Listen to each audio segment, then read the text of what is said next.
നീ ഇവരിൽ അധികമായിട്ട് നീ എന്നെ സ്നേഹിക്കുന്നുണ്ടോ? ഈ ചോദ്യം നമ്മൾ എല്ലാവരോടും ഉണ്ട്. എന്തോ ചോദിക്കുന്നേ? നീ ഇവരിൽ അധികമായിട്ട് എന്ത് ചെയ്യുന്നുണ്ടോ?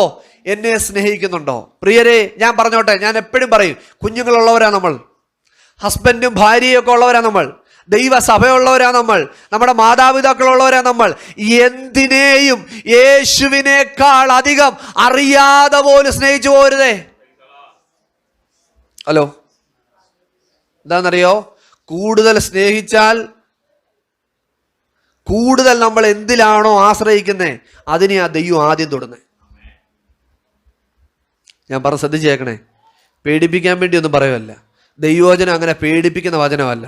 ദൈവം നരകത്തെ കാണിച്ച് പേടിപ്പിക്കുകയല്ല, ദൈവ സ്വർഗത്തെ കാണിച്ച് നമ്മളെ ഇഷ്ടപ്പെടുത്തുകയോ ചെയ്യുന്നു. കേട്ടോണേ, സ്വർഗമായിരിക്കുന്നതിൻ്റെ പ്രത്യേകത അവിടെ ഉള്ള സ്വർണങ്ങളല്ല. സ്വർഗമായിരിക്കുന്നതിൻ്റെ പ്രത്യേകത അവിടെ യേശുവിൻ്റെ സാന്നിധ്യമാണ്. ദൈവസഭയായിരിക്കുന്നതിൻ്റെ കാര്യം എന്താണെന്നറിയോ? അവിടെ യേശുവിൻ്റെ സാന്നിധ്യം ഉള്ളത് കൊണ്ടാണ്. യേശുവിൻ്റെ സാന്നിധ്യമില്ലാതെ നമ്മൾ എന്തെല്ലാം സെറ്റപ്പ് ഇവിടെ ചെയ്താലും അവിടെ ദൈവത്തിൻ്റെ കൃപ വ്യാപരിക്കത്തില്ല. സഭയായിരിക്കുന്നത്, സ്വർഗമായിരിക്കുന്നത്, നാം ആയിരിക്കുന്നത് പോലും അവൻ്റെ സാന്നിധ്യമാണെന്ന് നമ്മൾ മറന്നു പോകരുത്.